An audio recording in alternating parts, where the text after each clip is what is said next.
Hello everyone, आज हम पढ़ेंगे क्लास 10th की ज्योग्राफी का 4th चैप्टर एग्रीकल्चर। ये जो सारे प्लांट्स आप देख रहे हैं ना, ये मेरी अम्मा के गार्डन के हैं और इस चैप्टर में बहुत से प्लांट्स आपको दिखेंगे जो अम्मा के गार्डन के होंगे। Let's get started. एग्रीकल्चर की बात करें तो हमारी कंट्री में एग्रीकल्चर बहुत ही इंपॉर्टेंट रोल प्ले करता है लोगों की लाइफ में, क्योंकि कंट्री में आधे से ज्यादा लोग एग्रीकल्चर में ही काम करते हैं और जो लोग एग्रीकल्चर में काम नहीं करते हैं उनके लिए भी ये बहुत ही ज्यादा महत्वपूर्ण है, क्योंकि हम जो खाते हैं वो सब हमें एग्रीकल्चर से ही मिलता है। खाने के अलावा एग्रीकल्चर से हमें रॉ मटेरियल्स भी मिलते हैं जो कि इंडस्ट्रीज में चाहिए होते हैं। टाइप्स ऑफ फार्मिंग दो तरह की होती है, एक होती है सबसिस्टेंस और एक होती है कमर्शियल। सबसिस्टेंस फार्मिंग में फार्मर जो भी प्रोड्यूस करते हैं वो खुद के कंजम्पशन के लिए करते हैं, मार्केट में सेल करने के लिए नहीं करते। कमर्शियल फार्मिंग में जो प्रोडक्शन होता है वो मार्केट में बेचने के लिए होता है। सबसिस्टेंस फार्मिंग की बात करें तो ये भी दो तरह का होता है, एक होती है प्रिमिटिव सबसिस्टेंस फार्मिंग और दूसरी होती है intensive subsistence farming. Primitive as a name suggest, इस फार्मिंग में प्रिमिटिव टूल्स यूज किए जाते हैं और इस तरह की फार्मिंग में जो फार्मर्स होते हैं वो रेनफॉल या नेचुरल क्लाइमेट कैसा है इन सब चीजों पे डिपेंडेंट रहते हैं,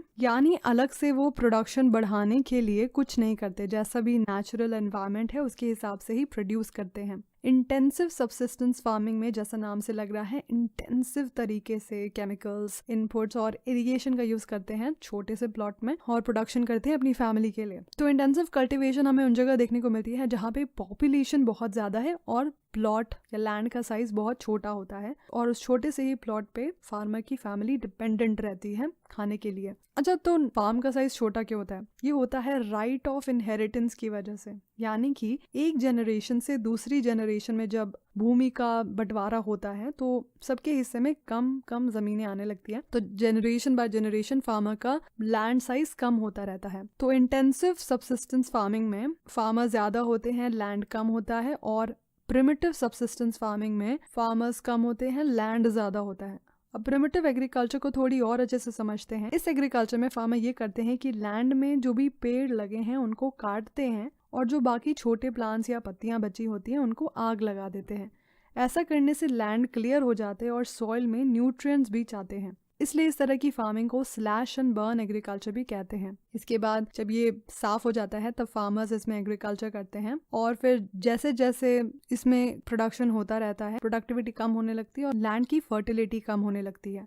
अब क्या करता है फार्मर कि उस लैंड को छोड़ देते हैं और वापस से दूसरी जगह जाता है और वहां पे फिर वापस से वही पेड़ काटते हैं और जो पत्तियां हैं उनको आग लगा देते हैं और वहां पे वापस से प्रोडक्शन करना शुरू करते हैं। ऐसा करने से जो पुराना वाला लैंड है उसकी फर्टिलिटी बेटर होने लगती है और फार्मर की प्रोडक्शन भी नए वाले प्लॉट में जाके ज्यादा हो जाती है। तो प्रिमिटिव सबसिस्टेंस फार्मिंग को शिफ्टिंग एग्रीकल्चर भी कहते हैं, क्योंकि यहाँ फार्मर शिफ्ट होता रहता है। देश के अलग अलग पार्ट्स में इसको अलग अलग नाम से जाना जाता है। नॉर्थ ईस्टर्न स्टेट्स जैसे असम, मेघालय, मिजोरम, नागालैंड में इसको झूम कहते हैं, मणिपुर में पालमू, छत्तीसगढ़ के बस्तर डिस्ट्रिक्ट और अंडमान निकोबार आइलैंड में इसको दीपा कहते हैं, मध्य प्रदेश में बेबार या दहिया बोलते हैं, आंध्र प्रदेश में पोडू या पेंडा कहते हैं, ओडिशा में पामादाबी, कोमान या बरिंगा कहते हैं, वेस्टर्न घाट्स में कुमारी, साउथ ईस्ट राजस्थान में वालरे या वालतरे कहते हैं, हिमालय बेल्ट में खिल कहते हैं और झारखंड में कुरुवा कहते हैं। और ये शिफ्टिंग कल्टीवेशन केवल भारत में ही नहीं बल्कि बाहर कंट्रीज में भी होता है,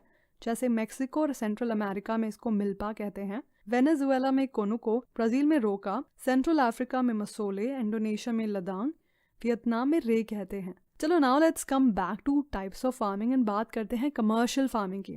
इसमें फार्मर होते हैं बहुत ज्यादा सामान प्रोड्यूस करते हैं और मोस्टली इसका एम होता है बेचने के लिए, और इसमें कई सारे इनपुट्स यूज करते हैं जैसे HYV seeds, chemical fertilisers, insecticides, pesticides. तो ये सब करने की वजह से बहुत ज्यादा प्रोडक्शन होता है। कमर्शियल फार्मिंग में ही आता है प्लांटेशन एग्रीकल्चर। प्लांटेशन एग्रीकल्चर में ये होता है कि एक ही क्रॉप को बड़े से एरिया में उगाया जाता है। इसको समझने के लिए हम टी का एग्जाम्पल लेते हैं। इंडिया में जो टी प्रोडक्शन होता है आसाम एंड ऑल एरियाज में, ये प्लांटेशन एग्रीकल्चर में आता है। तो इसमें कंपनीज बहुत सारा पैसा लगाती है और बहुत सारे लोग काम करते हैं इन टी गार्डन्स में, जो कि बहुत ही बड़े एरिया में होता है। और जो टी इंडस्ट्रीज हैं वो भी इन्हीं एरियाज में सेटअप की जाती हैं, ताकि जैसे ही टी लीव्स कलेक्ट होके आए इनका वही इंडस्ट्रीज में प्रोसेस कर दिया जाए और इन टी लीव्स को पैक वैक करके मार्केट में भेज दिया जाए। तो देखा जाए तो plantation is more like agriculture plus industry, तो ये कमर्शियल एग्रीकल्चर में आता है। इसके अलावा प्लांटेशन एग्रीकल्चर के और भी एग्जाम्पल है जैसे कॉफी, रबर, शुगर केन बनाना। इंडिया में जितनी डाइवर्सिटी लोगों में है उससे भी ज़्यादा डाइवर्सिटी हमारे यहाँ क्रॉप्स की है। तो ये जितनी अलग अलग क्रॉप्स हमारे यहाँ होती है ये सब अलग अलग सीजन्स में ग्रो होती हैं।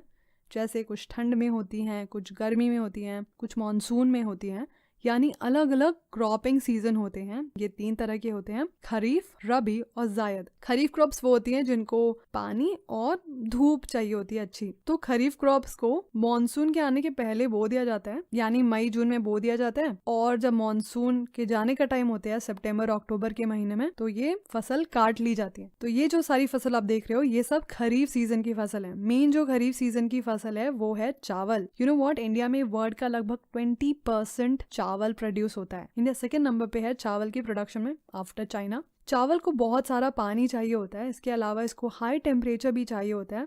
तो मोस्टली राइस का प्रोडक्शन इन एरियाज में होता है जहाँ पे 100 सेंटीमीटर से ज्यादा रेनफॉल होती है साल भर में। बाकी जहाँ कम रेनफॉल होती है जैसे ये सब एरियाज में, तो यहाँ पे इरिगेशन के थ्रू राइस की जो भी नीड्स है पानी की वो सब फुलफिल की जाती हैं। असम, वेस्ट बंगाल और उड़ीसा में जहाँ बहुत ही ज्यादा बारिश होती है तो इन जगह पे चावल की 3 बार खेती की जाती है। इसको अमन, बोरो और आउस कहते हैं। बात करें रबी क्रॉप की तो ये वो क्रॉप होती है जिनको ठंड में यानी अभी के टाइम जो अक्टूबर से दिसंबर के बीच में बोया जाता है और अप्रैल से जून के टाइम पे काट लिया जाता है। ये वो क्रॉप है जिनको उगाने के टाइम ठंडा मौसम चाहिए होता है और जब काटने का टाइम है तो गर्म मौसम चाहिए। रबी क्रॉप का मेन एग्जाम्पल है गेहूं। गेहूं को ज्यादा रेनफॉल नहीं चाहिए होती है, बस 50 to 75 सेंटीमीटर रेनफॉल के एरिया में इजिली हो जाता है। और आपने वेस्टर्न डिस्टर्बेंस पढ़ा होगा जिसकी वजह से हमारे नॉर्दर्न पार्ट में बारिश होती है ठंड के टाइम पे। तो ये जो रबी क्रॉप है जो ठंड के टाइम पे होती है, तो ये जो क्रॉप्स है इनको पानी मिल जाता है वेस्टर्न डिस्टर्बेंस की वजह से। बात करें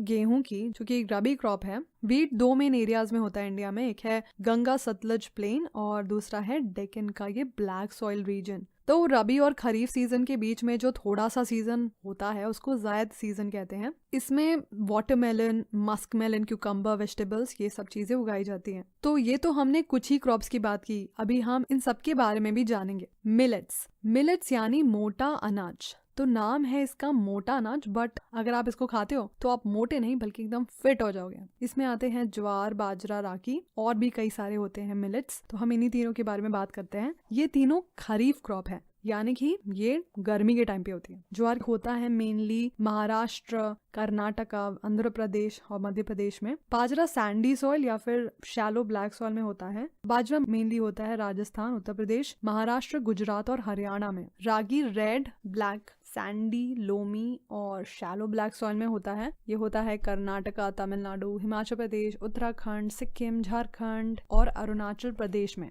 मेज, मक्का, इसको क्वीन ऑफ सीरियल्स कहते हैं और ये खरीफ क्रॉप है, बट इसको रबी सीजन में भी ग्रो किया जा सकता है। या दैट्स व्हाई इट्स क्वीन ना। इसको 21 डिग्री से 27 डिग्री सेल्सियस टेम्परेचर चाहिए होता है और ये ओल्ड एलिवियल सॉइल में अच्छे से ग्रो करता है। और मेजर मेज प्रोड्यूसिंग स्टेट्स हैं कर्नाटका, मध्य प्रदेश, उत्तर प्रदेश, बिहार, आंध्र प्रदेश और तेलंगाना। ओके, अब बात करते हैं पल्सेस की। इंडिया में सबसे ज्यादा पल्स का प्रोडक्शन होता है और सबसे ज्यादा कंज्यूम भी हम ही करते हैं। प्रोटीन बहुत ही इंपॉर्टेंट होता है हमारी बॉडी के लिए और जो भी वेजिटेरियन होते हैं जैसे कि मैं हूँ, हमें अपना मेन प्रोटीन दालों से ही मिलता है। पल्सेस की बहुत सारी वैरायटी हैं जैसे तूर, उड़द, मूंग, मसूर, मटर, चना और भी कई सारे। तूर, उड़द और मूंग जो है ये होती है खरीफ क्रॉप और मसूर, मटर और चना जो है ये है रबी क्रॉप। पल्सेस काफ़ी अच्छी हैं उगाने के लिए भी क्योंकि इनको ज़्यादा पानी नहीं चाहिए होता है और इनमें से अरहर को हटा दें तो ये सारी लेग्यूमिनस क्रॉप हैं, यानी कि अगर आप इनको उगाते हो तो ये जो क्रॉप्स हैं ये सॉइल की फर्टिलिटी इंप्रूव करती हैं क्योंकि ये सॉइल में नाइट्रोजन फिक्स करती हैं। तो पल्सेस इसलिए बहुत अच्छी हैं। तो फार्मर्स मोस्टली ये करते हैं कि इसको ऑल्टरनेटिवली ग्रो करते हैं। तो पल्सेस मोस्टली ग्रो होती हैं मध्य प्रदेश में, राजस्थान, महाराष्ट्र, उत्तर प्रदेश और कर्नाटका में। शुगर केन होता है ट्रॉपिकल और सब ट्रॉपिकल एरियाज में। इसको हॉट और ह्यूमिड क्लाइमेट चाहिए होता है। अगर ये उन एरियाज में होगा जहाँ पे 21 से 27 डिग्री टेम्परेचर रहेगा और 75 से 100 सेंटीमीटर रेनफॉल होगी साल भर में, तो वहाँ पे ये अच्छे से होगा। और जहाँ कम रेनफॉल होती है वहाँ पे इरिगेशन की ज़रूरत पड़ेगी, और ये कोई भी सॉइल में हो जाता है। बस इसको उगाने के लिए और काटने के लिए बहुत सारे लेबर की ज़रूरत होती है। वर्ल्ड में शुगर केन का सबसे ज़्यादा प्रोडक्शन होता है ब्राज़ील में और सेकेंड नंबर पे इंडिया में। तो शुगर केन गुड़, खांडसारी और शीरा बनाने के लिए यूज होता है। शुगर केन का प्रोडक्शन होता है उत्तर प्रदेश, महाराष्ट्र, कर्नाटका, तमिलनाडु, आंध्र प्रदेश, तेलंगाना, बिहार, पंजाब और हरियाणा में। ऑयल सीड्स वो सीड्स होते हैं जिनसे हमें ऑयल मिलता है। जितना भी एग्रीकल्चरल एरिया है इंडिया में, उसमें 12% एरिया में ऑयल सीड का प्रोडक्शन होता है। ऑयल सीड्स के एग्जाम्पल हैं जैसे ग्राउंडनट, मस्टर्ड, कोकोनट, तिल, soybean, castor seed, linseed, flax seed और सनफ्लावर सीड। इन सब में से ज्यादातर का यूज खाना बनाने के लिए किया जाता है, बट कुछ ऑयल सीड्स का use as a raw material भी होता है, जिनको की यूज करते हैं सोप में, कॉस्मेटिक्स में और ऑइंटमेंट्स में। टी जैसे कि हमने देखा था कि एक प्लांटेशन क्रॉप है। टी ट्रॉपिकल और सब ट्रॉपिकल एरियाज में ग्रो किया जाता है। टी के लिए जो सॉइल होना चाहिए वो वेल ड्रेन्ड होना चाहिए, यानी पानी डालो और पानी जड़ों तक जाए और फिर बह जाए, यानी वो ठहरे नहीं, क्योंकि ये टी के लिए अच्छा नहीं है। जिसलिए जो टी प्लांटेशन होता है ये स्लोप में किया जाता है ताकि पानी चला जाए। इसके अलावा सॉइल फर्टिलिटी होनी चाहिए, उसमें ह्यूमस और ऑर्गेनिक मैटर भी होना चाहिए। टी के लिए चाहिए हाई टेम्परेचर और हाई रेनफॉल। टी एक लेबर इंटेंसिव इंडस्ट्री है, यानी ज्यादा लेबर की जरूरत होती है। असम, दार्जिलिंग, जलपाईगुड़ी, वेस्ट बंगाल, तमिलनाडु, केरला, इनके अलावा हिमाचल प्रदेश, उत्तराखंड, मेघालय, आंध्र प्रदेश और त्रिपुरा भी टी प्रोड्यूसिंग स्टेट्स हैं। Coffee, Indian coffee world famous है उसकी क्वालिटी के लिए। इंडिया में 2 तरह की कॉफी की वैरायटी ग्रो की जाती हैं, एक है अरेबिका, दूसरी है रोबस्टा। और मेजर कॉफी प्रोड्यूसिंग स्टेट्स हैं कर्नाटका, तमिलनाडु और केरला। हॉर्टिकल्चरल क्रॉप्स, इंडिया में ट्रॉपिकल और टेम्परेट फ्रूट्स दोनों ही प्रोड्यूस किए जाते हैं। महाराष्ट्र, आंध्र प्रदेश, तेलंगाना, उत्तर प्रदेश और वेस्ट बंगाल आम के लिए फेमस है। नागपुर और चेरापूंजी के ऑरेंजेस फेमस हैं। केरला, मिजोरम, महाराष्ट्र, तमिलनाडु के बनाना, उत्तर प्रदेश और बिहार के लीची और गुआवा, मेघालय का पाइनएप्पल, आंध्र प्रदेश, तेलंगाना, महाराष्ट्र के ग्रेप्स, जम्मू कश्मीर और हिमाचल प्रदेश के apples, pears, apricots and walnuts बहुत ही ज्यादा डिमांड में रहते हैं। इंडिया में बहुत तरह की वेजिटेबल्स भी मिलते हैं। तो ये सब बात रही फूड की जो एग्रीकल्चर से मिलता है। हमें बहुत से रॉ मटेरियल्स भी मिलते हैं एग्रीकल्चर से, जैसे रबर। ये इक्वेटोरियल क्रॉप है जहाँ टेम्परेचर और रेनफॉल दोनों ज्यादा होती है, इसलिए इसको 25 डिग्री सेल्सियस से ऊपर का टेम्परेचर चाहिए होता है और 200 सेंटीमीटर रेनफॉल। बट अगर इसको सही कंडीशन मिलेगी तो ये ट्रॉपिकल या फिर सब ट्रॉपिकल एरियाज में भी ग्रो किया जा सकता है। और इसको ग्रो किया जाता है Kerala, Tamil Nadu, Karnataka, Andaman and Nicobar islands and Garo hills of Meghalaya. Fibre crops, cotton, jute, hemp और natural silk major fibre crops हैं इंडिया में। इनमें से ये तीनों तो पेड़ से मिलते हैं। सिल्क हमें मिलता है सिल्क वर्म से।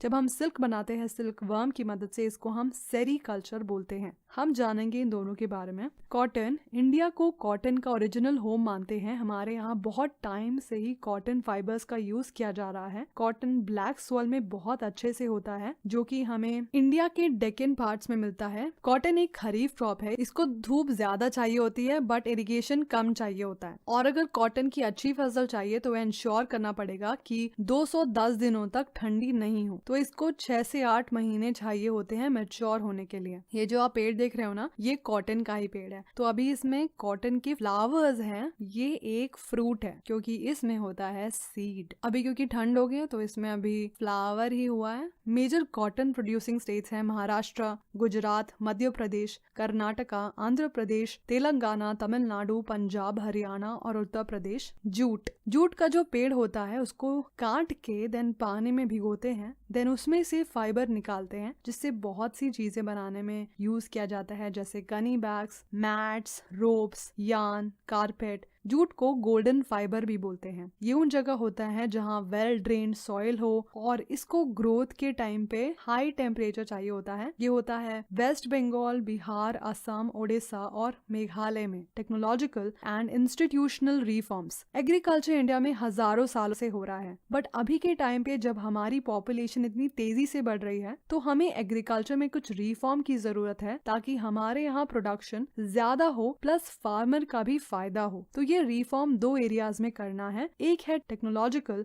और दूसरा है इंस्टीट्यूशनल। टेक्नोलॉजी का रिफॉर्म करना है, यानी अभी जो इम्प्लीमेंट्स यूज कर रहे हैं हम, जो सीड्स यूज कर रहे हैं, किस तरह पानी यूज कर रहे हैं। जैसे इरिगेशन में हाल के टाइम में काफी नए सोर्सेज आए हैं, बट अभी भी ज्यादातर फार्मर रेनफॉल पे ही डिपेंडेंट है। तो जब टेक्नोलॉजी इंप्रूव होगी तो प्रोडक्शन भी बढ़ेगा। दूसरा जो रिफॉर्म है वो इंस्टीट्यूशनल है। इसमें ये प्रॉब्लम है कि हमारे यहाँ एग्रीकल्चर में ज्यादा फार्मर के पास या तो लैंड नहीं है और वो दूसरे के यहाँ काम करते हैं, या अगर लैंड है भी तो वो बहुत ही छोटा लैंड है। यानी हमारे यहाँ लैंडलेस या स्मॉल एंड मार्जिनल फार्मर्स बहुत ज्यादा हैं। ऐसे में सिर्फ टेक्नोलॉजी बेटर करने से क्या फायदा, क्योंकि जो छोटे किसान हैं वो अपने छोटे से प्लॉट में क्या ही टेक्नोलॉजी यूज कर लेंगे। तो इसके लिए क्या कर सकते हैं? तो ये प्रॉब्लम अभी की नहीं है बल्कि बहुत टाइम से ही है। पहले के टाइम पे कुछ लोगों के पास ही जमीन होती थी और वो लोगों को अपने यहाँ काम पे रखते थे और उनको मजदूरी देते थे। इंस्टीट्यूशनल रिफॉर्म में सबसे फेमस जो मूवमेंट था वो था भूदान मूवमेंट। तो उस टाइम विनोबा भावे जो कि गांधी जी को बहुत मानते थे और उनको गांधी जी का ग्राम स्वराज का जो एजेंडा था वो बहुत ही अच्छा लगा। ग्राम स्वराज में ये था कि जो गांव हैं वो आत्मनिर्भर हो। तो विनोबा भावे जी गांधी जी के आइडियाज अलग अलग जगह स्प्रेड कर रहे थे। तो एक बार वो आंध्र प्रदेश के टाउन पोचमपल्ली में आए तो उनके पास कुछ फार्मर्स हैं, उनके पास कोई लैंड नहीं था। उन्होंने विनोबा भावे जी से बोला कि उनको लैंड चाहिए ताकि वो अपनी आर्थिक हालत सुधार पाए। अब विनोबा भावे जी इसका क्या ही कर सकते थे, तो उन्होंने बोला कि किसानों को ये बात गवर्नमेंट से बतानी चाहिए कि गवर्नमेंट किसी तरह उन सबकी सहायता कर सके। उन्हीं के बीच में से श्री रामचंद्र रेड्डी खड़े हुए और उन्होंने बोला कि वो अपना 80 एकड़ लैंड 80 लैंडलेस फार्मर्स को देंगे। ये शुरुआत हुई भूदान मूवमेंट की, यानी भूमि का दान। फिर रेड्डी जी अलग अलग जगह जाते थे और जिनके पास ज्यादा लैंड था उनसे बोलते थे कि अपना लैंड बाकियों के साथ बांटें। तो यहाँ पे क्या हुआ कि जो लोग थे खुद से ही ये जो इंस्टीट्यूशन था इसको चेंज कर रहे थे और बराबरी से लैंड बांटने के लिए रेडी थे। तो ये जो एक तरह की क्रांति है इसको ब्लडलेस रिवोल्यूशन कहते हैं। कहीं कहीं पे जो जमींदार थे, यानी वो लोग जिनके पास कई सारे गांव थे, उन्होंने गांव दान कर दिए लोगों को। तो ये हुआ ग्राम दान। ये तो बहुत कम लोगों ने किया कि अपना लैंड उन्होंने दूसरों के साथ शेयर किया। इसलिए गवर्नमेंट ने भी स्टेप्स लिए ताकि लोगों में इक्वालिटी आए। तो जो हमारा सबसे पहला 5 ईयर प्लान बना था उसमें लैंड रिफॉर्म पर जोर दिया गया। तो उसके लिए गवर्नमेंट ने ये चीजें करी, कंसोलिडेशन ऑफ लैंड। तो जैसा हमने देखा कि राइट ऑफ इनहेरिटेंस की वजह से लैंड का साइज छोटा होता रहता है, और ऐसा भी तो होता है कोई भी इंसान एक ही जगह तो अपना लैंड लेता नहीं, वो बहुत सारी जगह पे लैंड लेता है। तो हर जगह पे बंटवारा होगा तो क्या होता है कि प्लॉट छोटे हो रहे हैं प्लस वो अलग अलग जगह पे भी सिचुएटेड है। ऐसे में क्या करते हैं, अगर यही जो छोटे छोटे प्लॉट हैं ये साथ में होते हैं तब भी थोड़ा बेटर एग्रीकल्चर हो सकता था। तो इसको चकबंदी कहते हैं, यानी कि जो भी ये प्लॉट अलग अलग बिखरे हुए हैं इनको एक जगह लाए जाते हैं। कोऑपरेटिव फार्मिंग, इसमें क्या होता है कि फार्मर्स आपस में मिलके क्रॉप्स उगाते हैं और फायदा लेते हैं कोऑपरेटिव फार्मिंग का। अबॉलिशन ऑफ जमींदारी, यानी कि जमींदारी खत्म कर दी गई और बहुत से लैंडलेस लोगों को इसकी वजह से लैंड मिला। तो 1960s 70s में टेक्नोलॉजिकल रिफॉर्म हुए और ग्रीन रेवोल्यूशन की शुरुआत हुई। और ग्रीन रेवोल्यूशन की पैकेज टेक्नोलॉजी की वजह से हमारे